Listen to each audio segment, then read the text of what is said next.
Hi everyone! Welcome to Joseph's Stories 07, where we share stories of healing, resilience, and rediscovery. Today's story is deeply personal, and it might just change the way you view illness and adversity. It's titled, I Wasn't Rejected, I Was Redirectioned, Finding Purpose Through Illness. So settle in, take a breath, and let's walk through a journey that begins with despair, but leads to something far more powerful: hope, purpose, and a new path forward. The doctor's words hung in the sterile air of his office, each syllable a tiny hammer blow against the fortress I built around my hopes. There's nothing more we can do, Miss Evans. It wasn't the first time I'd heard a variation of this sentence, but somehow this time it felt definitive, final. Stage 4 chronic fatigue syndrome, they called it. My body, once a temple of vibrant energy, now felt like a dilapidated structure, barely holding itself together. Every day was a Herculean effort, just to get out of bed, to shower, to prepare the simplest of meals. The constant exhaustion was a leaden cloak, smothering any spark of joy or ambition. My career as a freelance journalist, once a source of immense satisfaction, had withered and died. My social life? A distant memory. My apartment, once a haven, felt like a gilded cage. I stumbled out of the doctor's office, the midday sun feeling like a cruel mockery of the darkness that had enveloped my life. Rejected, I muttered to myself, the word echoing the emptiness within. Rejected by my own body, rejected by the medical establishment, rejected by life itself.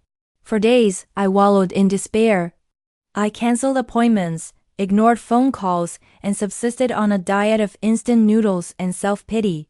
I replayed every moment of my illness, searching for a clue, a reason, an answer. But there was nothing. Only the gnawing pain of fatigue, the crushing weight of hopelessness. Then, one evening, as I was aimlessly scrolling through the internet, I stumbled upon a blog post about holistic healing. The author, a woman named Sarah, had also suffered from chronic fatigue, but she had managed to regain her health through a combination of diet, exercise, and mindfulness. I was skeptical, of course. I tried everything, from acupuncture to aromatherapy, with little to no success.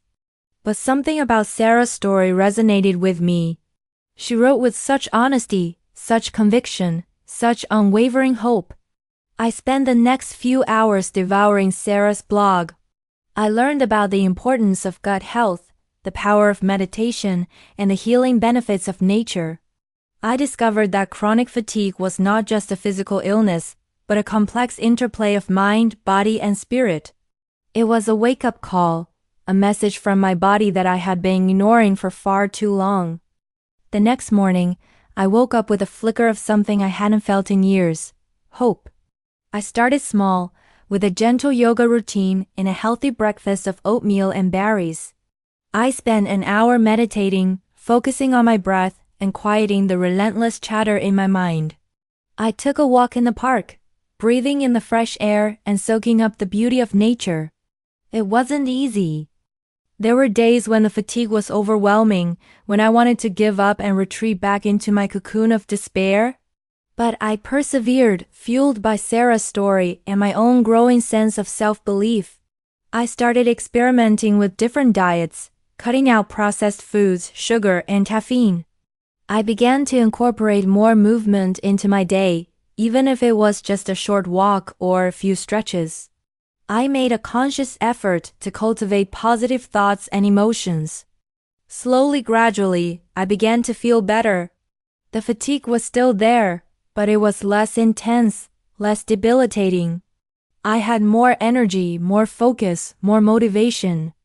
I started to reconnect with old friends, to pursue old hobbies, to rediscover my passion for writing. One day, I decided to write a blog post about my own health journey. I wanted to share my story with others who were struggling with chronic fatigue, to let them know that they were not alone, that there was hope. I poured my heart and soul into the post, sharing my experiences, my struggles, and my triumphs. To my surprise, the post went viral. I received hundreds of comments and emails from people all over the world, thanking me for sharing my story, telling me that it had given them hope, that it had inspired them to take control of their own health. It was then that I realized that I hadn't been rejected at all. I had been redirected.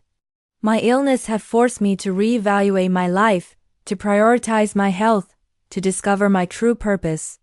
I had been given a second chance, a chance to live a life that was more authentic, more meaningful, more fulfilling. I decided to dedicate my life to helping others who were struggling with chronic illness.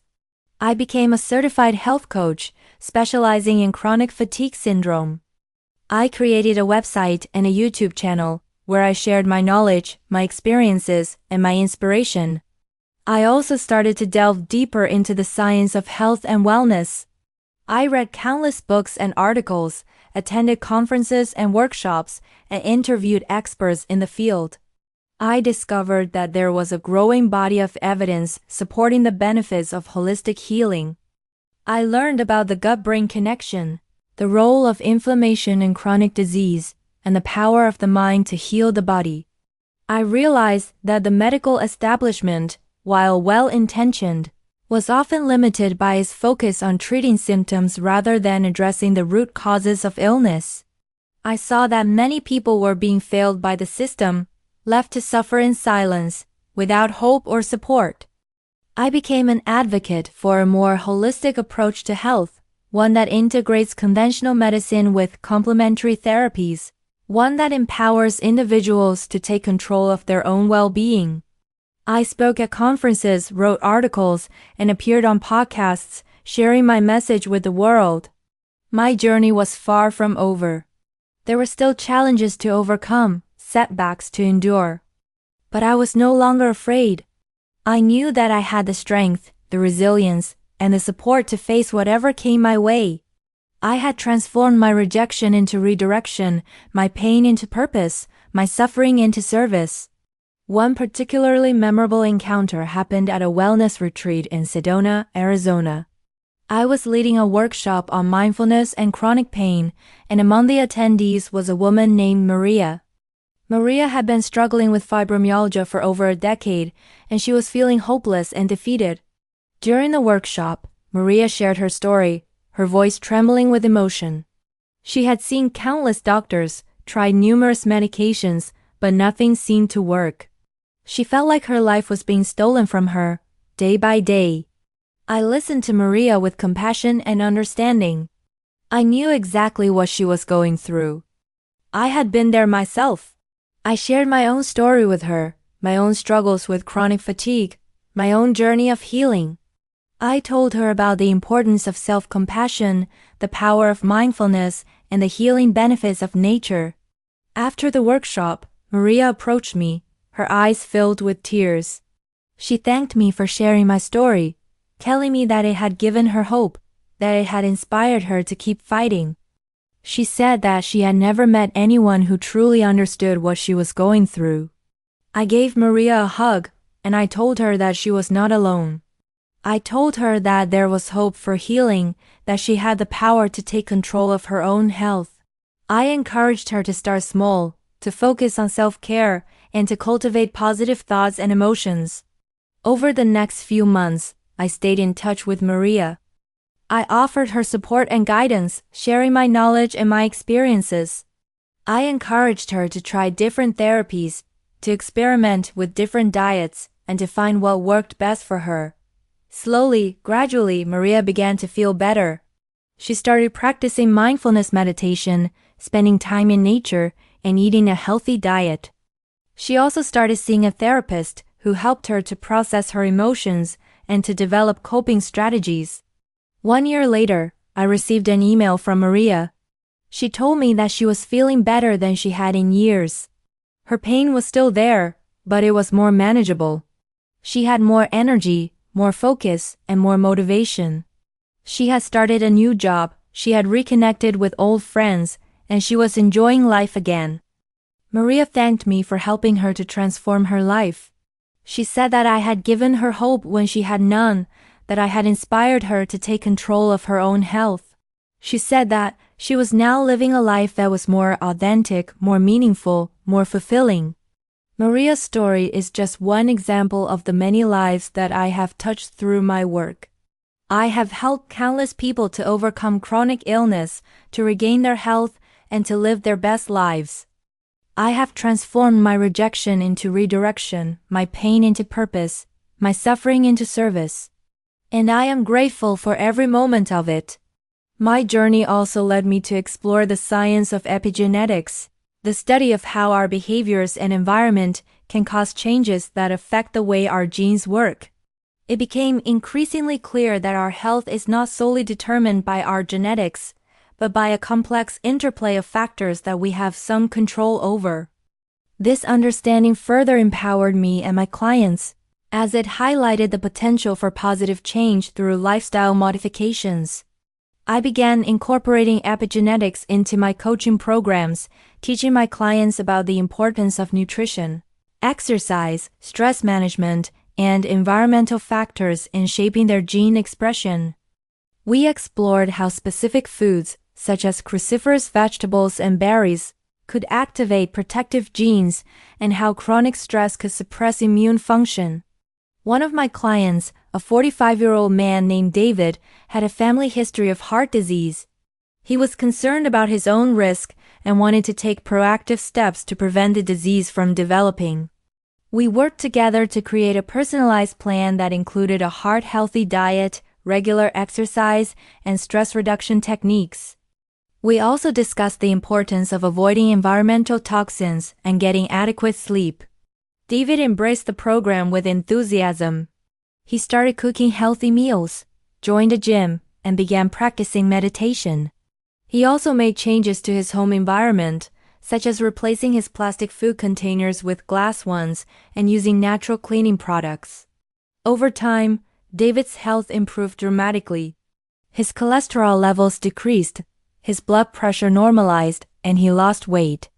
He also felt more energetic, focused, and resilient. He was thrilled with the results and grateful for the knowledge and support that I had provided. David's story is a testament to the power of epigenetics and the importance of taking control of our own health.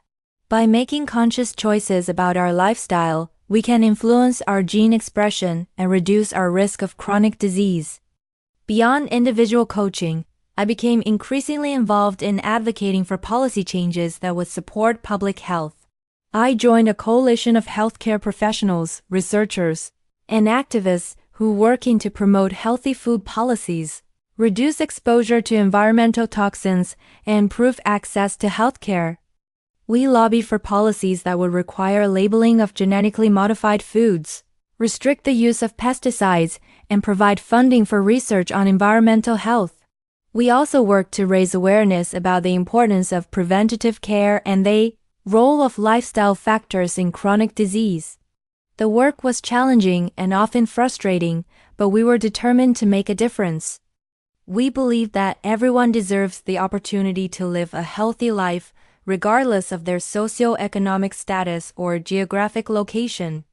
One of our most significant victories was the passage of a bill that requires schools to serve healthier meals. We had been advocating for this policy for years, and it finally came to fruition after a long and arduous campaign. The bill mandated that schools offer more fruits, vegetables, and whole grains, and that they reduce the amount of sugar, salt, and unhealthy fats in their meals.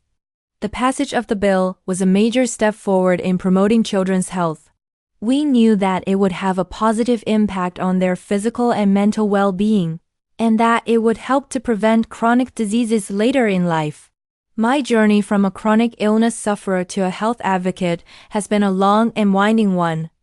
But it has been the most rewarding experience of my life. I have learned so much about myself, about the human body, and about the power of resilience. I am now living a life that is more authentic, more meaningful, and more fulfilling than I ever thought possible. I am grateful for the challenges that I have faced, because they have made me stronger, wiser, and more compassionate. And I am committed to continuing to help others to transform their lives and to live their best lives.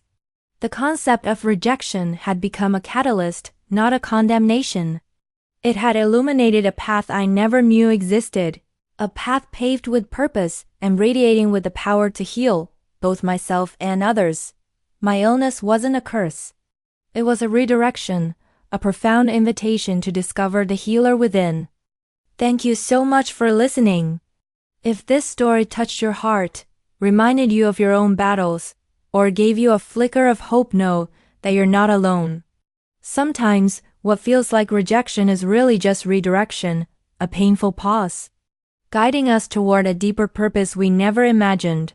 If you're struggling right now, start small. One breath, one walk, one nourishing meal. You don't have to have it all figured out today. And if you found value in this story, consider sharing it with someone who needs encouragement. Leave a comment, subscribe for more healing journeys. And remember, your pain doesn't define you. How you rise from it does. Until next time. Take care of your body, be kind to your heart, and never stop believing in your ability to heal.